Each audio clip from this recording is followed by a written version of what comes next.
Hello friends, स्वागत है आपका माय हिमाचल न्यूज में। हिमाचल प्रदेश तथा अन्य प्रमुख खबरों के लिए माय हिमाचल न्यूज चैनल को सब्सक्राइब कर लें, साथ में बेल आइकन को भी प्रेस कर दें ताकि हिमाचल की हर ताजा खबर आपको मिलती रहे। तो चलिए सबसे पहले कोरोना वायरस पे बात कर लेते हैं, उसके बाद अगली मुख्य खबरों पे बात करेंगे। तो आज रिकॉर्ड 741 नए मामले, 3 जिलों में से 439 पॉजिटिव एक्टिव केस निकले हैं। 5214 एक्टिव केस अभी तक चल रहे हैं। हिमाचल में आज कोरोना के रिकॉर्ड 441 मामले सामने आए हैं, वहीं 272 ही ठीक हुए हैं। वहीं 7 कोरोना पॉजिटिव की मृत्यु आज की डेट में दर्ज हुई है। प्रदेश में कुल आंकड़ा 26,227 पहुंच गया है। अभी 5,214 एक्टिव केस चल रहे हैं। अब तक 20,647 हिमाचल प्रदेश में ठीक हो चुके हैं। कोरोना मृत्यु का आंकड़ा 378 हिमाचल प्रदेश में पार कर चुका है। हिमाचल में कोरोना रिकवरी रेट कम होकर 78.80% के करीब रह गई है। एक समय में ये 85% से अधिक पहुंच गया था।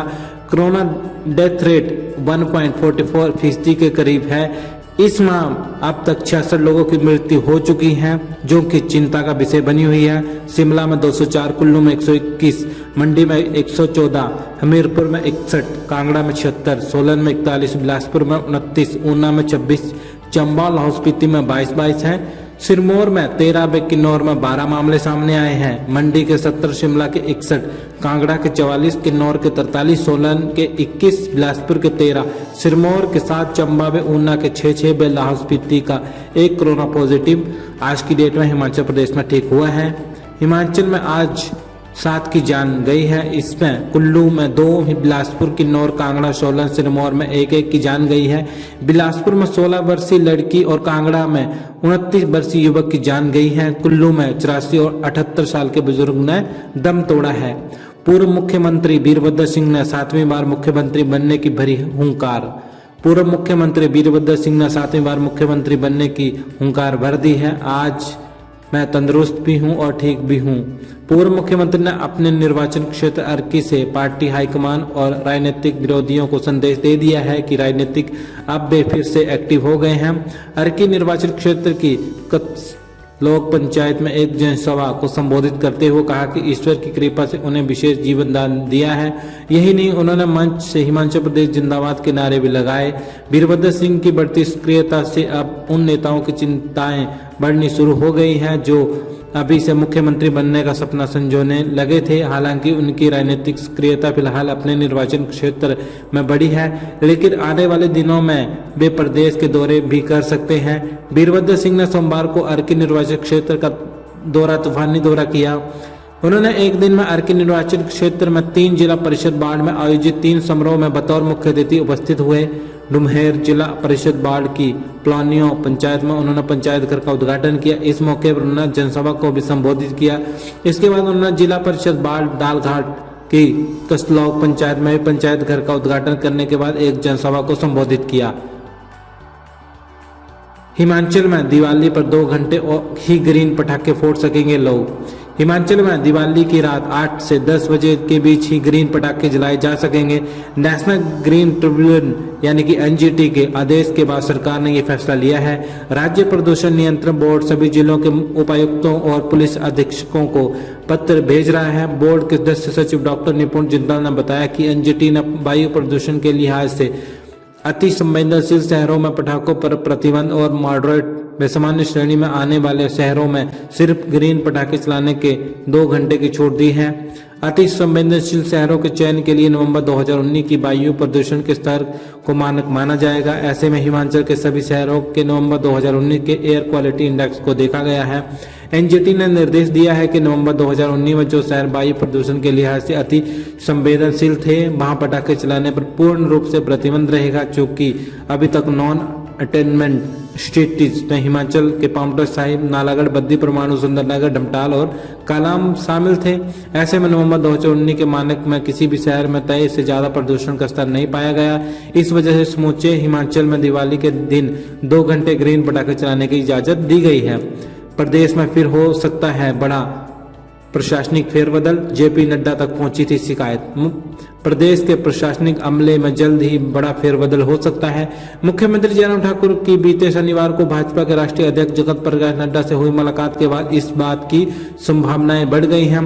ऐसा इसलिए है क्योंकि मुलाकात के दौरान संगठन और सरकार में तालमेल की कमी में अफसरों के मनमाने रवैये को लेकर आलाकमान ने खासी नाराजगी जताई है। सूत्रों की माने तो जिलों के उपायुक्तों से लेकर प्रशासनिक सचिवों तक सरकार की कमजोर पकड़ की शिकायत नड्डा तक पहुंच चुकी है। क्योंकि वे बिलासपुर से ही ताल्लुक रखते हैं, ऐसे में उन्हें जमीनी हकीकत का फीडबैक किसी अन्य नेता की उपेक्षा ज्यादा मिल रहा है।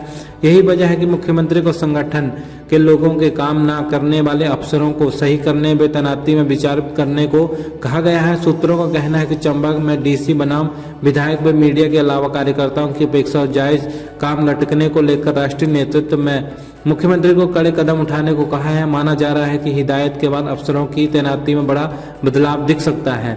जानिए आखिर क्यों बोले जयराम ठाकुर, अपनी पार्टी को भी धोखा देने से नहीं हिचकिचाते कांग्रेसी नेता।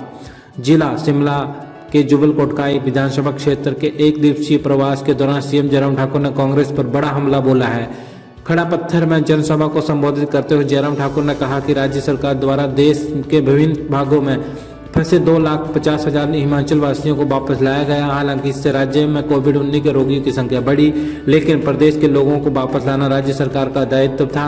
उन्होंने कहा कि कांग्रेस के नेताओं ने अपने हाईकमान को फेस मास्क और सैनिटाइजर का 12 करोड़ रुपए का बिल प्रस्तुत किया था, जबकि प्रदेश सरकार ने भोजन मास्क और सैनिटाइजर प्रदान करने तथा राज्य के युवाओं को वापस लाने के लिए 13 करोड़ रुपए व्यय किए। उन्होंने कहा कि इससे ये प्रदर्शित होता है कि राज्य के कांग्रेस नेता अपनी पार्टी को धोखा देने में भी नहीं हिचकिचाते हैं। माननीय के वेतन में 30% की कटौती पर मुहर।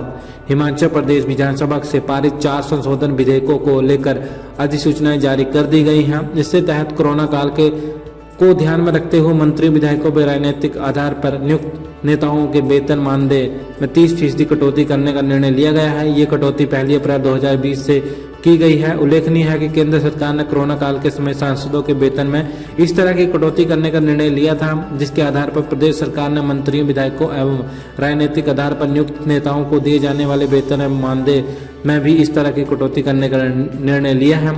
इसके अलावा हिमाचल प्रदेश युद्ध पुरस्कार संशोधन विधेयक में संशोधन संबंधी अधिसूचना जारी होने के बाद अब युद्ध जहागीर बढ़कर 7,000 रुपये वार्षिक हो जाएगी। युद्ध जहागीर को वर्ष 1972 से शुरू किया गया था।